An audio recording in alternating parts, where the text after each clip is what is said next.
Assalamualaikum warahmatullahi wabarakatuh. Berjumpa lagi bersama saya dalam podcast video serial khusus penerimaan mahasiswa baru khususnya di UPN Veteran Yogyakarta. Dan teman-teman gimana kabarnya? Terutama para pejuang PTN ya, ingin masuk ke PTN. Kemudian jalur apa saja sih yang sudah kalian pilih? Kemarin sudah ada SNMPTN, kemudian nanti ada SBMPTN, lalu ada seleksi apa lagi? Terutama bagi kalian yang ingin masuk di UPN Veteran Yogyakarta. Ayo, di antara kalian siapa nih yang pengen jadi salah satu mahasiswa atau mahasiswi di UPN Veteran Yogyakarta? Banyak ya pastinya. Tentu kalian ingin mencari informasi seperti apa sih di UPN Veteran Yogyakarta itu. Nah, di sini saya punya special guest. Ada Wakil Rektor Bidang Akademik UPN Veteran Yogyakarta, Bapak Suharsono. Assalamualaikum Pak Harsono. Waalaikumsalam warahmatullahi wabarakatuh. Sehat ya Pak ya? Alhamdulillah sehat Mbak Wika. Ini meskipun kita sedang physical distancing ya Pak, semoga semua teman-teman juga yang melihat kita di sini dalam keadaan sehat, gitu tetap produktif ya Pak ya. Semoga demikian tentunya. Dan saking produktifnya Pak, banyak juga pertanyaan yang masuk melalui sosial media kita Pak, akun sosial media di UPN Veteran Yogyakarta dan juga melalui email gitu, terutama teman-teman yang akan menjadi mahasiswa baru Pak. Setelah usai ini SNMPTN, teman-teman semuanya penasaran, jalurnya apa lagi sih di masa pandemi ini? UPN masih buka jalur nggak? Jangan-jangan cukup SNMPTN kemarin nih gitu Pak. Pak Harsono boleh dong membantu untuk menjawabnya. Terima kasih Mbak Wika. Jadi di dalam penerimaan mahasiswa baru ini, UPN sebagai bagian dari PTN itu mengikuti 3 jalur penerimaan mahasiswa baru. Yang pertama adalah SNMPTN yang telah kita lalui. Kemudian yang dekat dalam waktu dekat ini adalah SBMPTN. Nah, kalau SBM sudah selesai, nanti kita akan lanjut ke SM ya, SMMPTN. Nah, untuk tahun ini kuota kita itu sebanyak 3.655. 20% itu sudah kita terima di SNMPTN, kemudian 50% nanti ini akan kita terima di SBMPTN, dan sisanya 30% akan kita terima di SMMPTN. Oke, kuotanya justru lebih besar dibanding tahun lalu ya Pak ya ini? Betul, kita meningkat karena memang ada peningkatan sarana prasarana, kemudian juga ada penambahan dosen-dosen baru sehingga memungkinkan kita untuk menambah kuota. Oke, ini juga proporsinya antar jalur ini juga sepertinya berbeda ya Pak ya dibanding tahun lalu ini ya. Jadi kesempatan teman-teman juga mungkin untuk di SB gitu, jadi peluangnya lebih besar lagi. Nanti kemudian seleksi ketiga tadi ada SMPTN ya Pak, seleksi mandiri. Gitu. Itu apa sih Pak sebenarnya seleksi mandiri itu? Apakah itu termasuk jalur prestasi gitu Pak? Atau seperti apa? Ya, jadi SMMPTN itu adalah salah satu jalur yang oleh lembaga LTMPT itu memang diserahkan sepenuhnya kepada PTN. Nah, kita juga melakukan SMPTN itu melalui ujian tulis nanti, dan itu memang satu SM itu nanti kita juga didasarkan pada ujian tulis, dan kemudian juga kita sebagai Universitas Bela Negara juga akan menerima jalur-jalur prestasi, dan ditambah lagi nanti ada jalur-jalur terkait dengan bela negara gitu. Oke, berarti teman-teman yang punya prestasi, sertifikat, penghargaan bisa juga masuk melalui jalur SM ya Pak ya, begitu. Kemudian ini Pak, kalau untuk jalur keluarga besar Hankam gitu, TNI dan Polri, UPN masih juga menerima dari jalur itu atau ada jalur yang lain juga gitu? Yeah. Jadi UPN itu karena dilihat ya kita sejarah ke belakang itu memang didirikan oleh para veteran pejuang, kemudian kita beralih status dari dulu perguruan tinggi yang sifatnya kedinasan, kemudian kita sempat menjadi PT ya perguruan tinggi swasta, kemudian sekarang kita beralih ke PTN. Nah, itu tentunya kita masih punya ikatan kuat. Di dalam statuta memang disebutkan yang disebut keluarga besar di dalam keluarga besar UPN adalah salah satunya adalah selain pegawai dan dosen internal kita juga ada ABRI ya, TNI dan Polri ya, TNI dan Polri, dan juga para teman-teman pegawai PNS di lingkungan Kemhan dan Polri. Itulah bagian yang nanti kami di UPN itu akan mendapat perhatian khusus tentunya dalam porsi yang tertentu juga tentunya. Oke, tetap ya Pak itu jalur Ya, itu ada, tetap tapi ada. mungkin kita akan membahas itu di kesempatan yang lain. Saya mau ini Pak, saya baca leaflet dari UPN Veteran Jakarta. Ini memang ada berapa? 5 fakultas itu ya Pak, dan banyak sekali prodi di sini.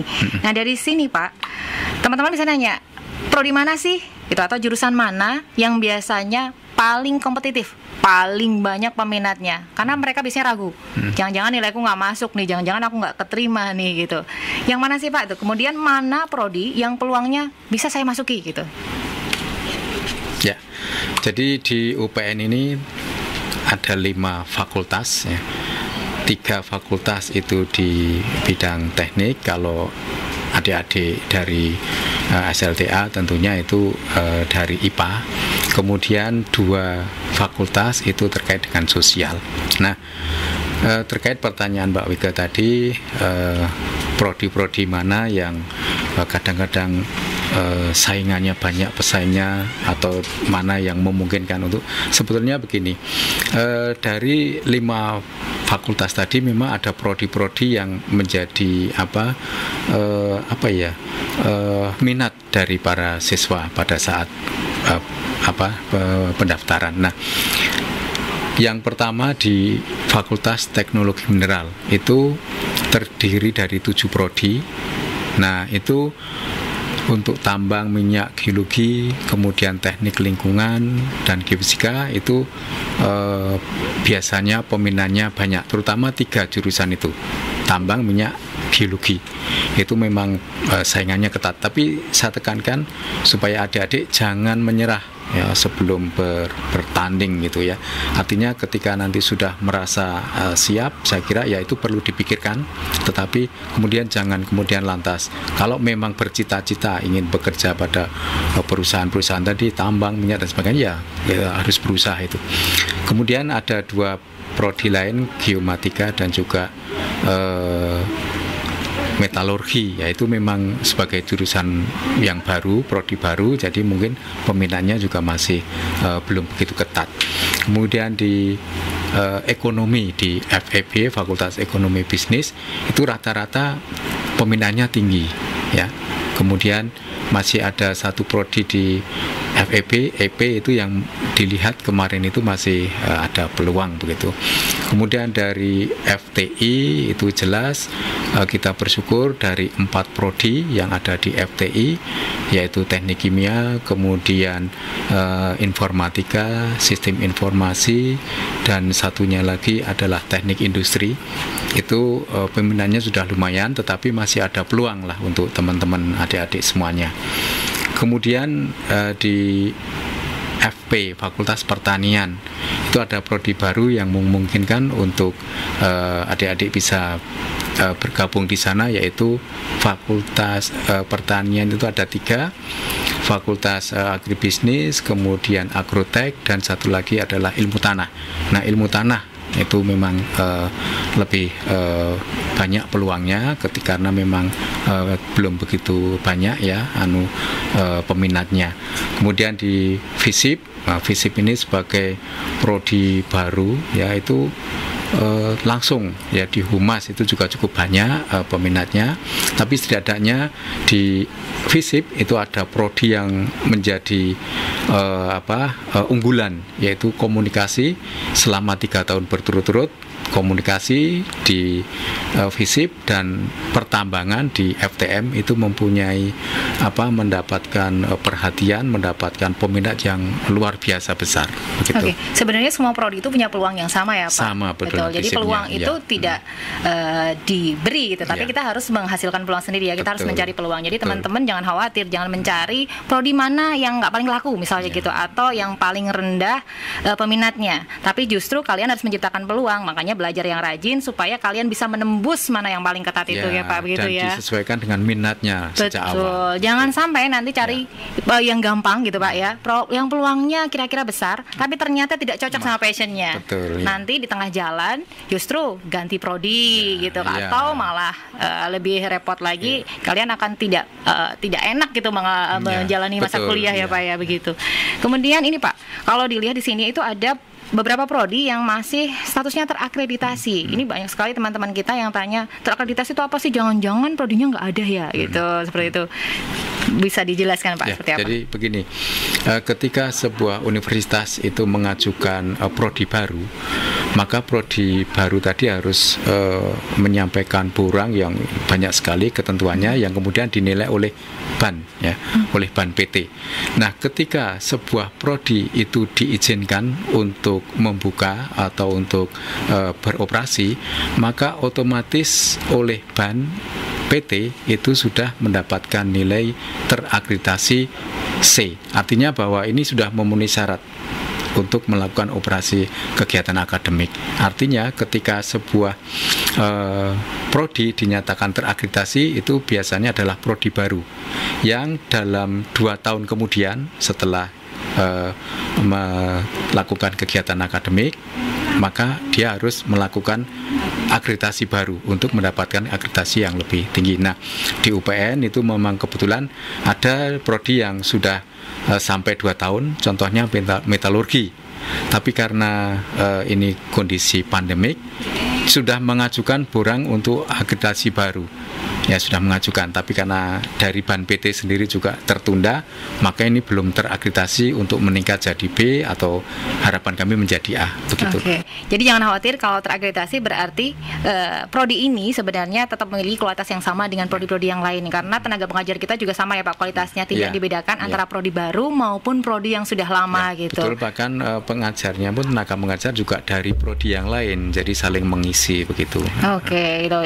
Berarti tetap kualitasnya tidak diragukan ya Pak ya kalau gitu.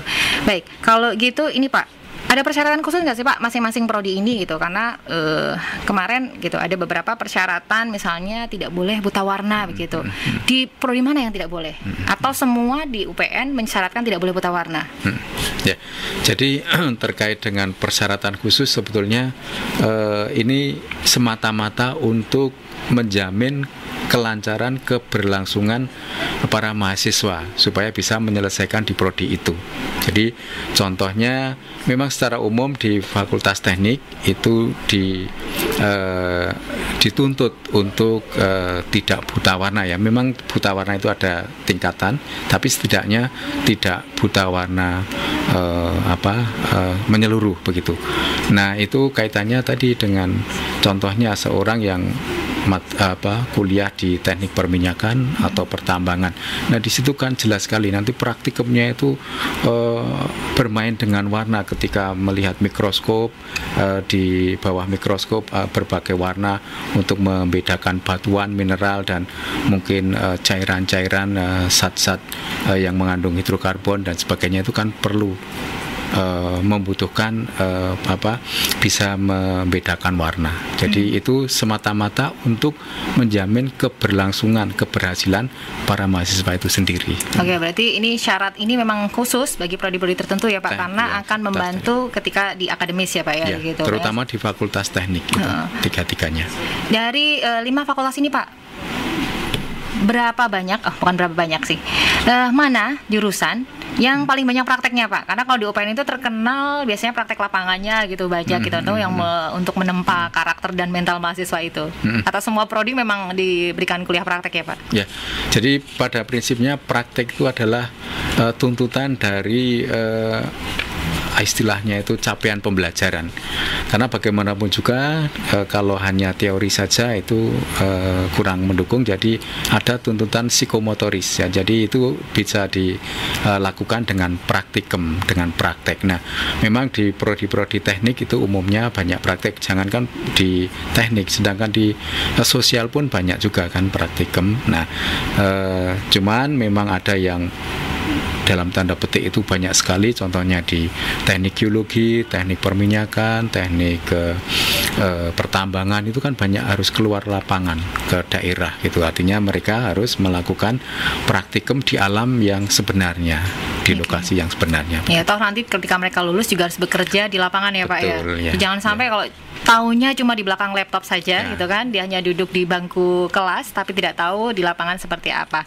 Baik Pak, kalau gitu ini Pak, ada pertanyaan yang masuk di sosial media kami. Biasanya banyak teman-teman dari SMK yang juga ingin melanjutkan di perguruan tinggi. Nah, di UPN ini apakah membuka jalur juga untuk teman-teman lulusan SMK? Ya, jadi terkait dengan proses UTBK tahun 2020 ini yang bersamaan dengan kondisi pandemik, itu memang nanti tesnya itu kalau tahun lalu kan ada TPS dan TKA. Sedangkan tahun ini karena ujiannya itu dipersingkat waktunya, maka ujiannya itu hanya TPS, tes potensi skolastik. Nah, oleh karena itu memang nanti ditekankan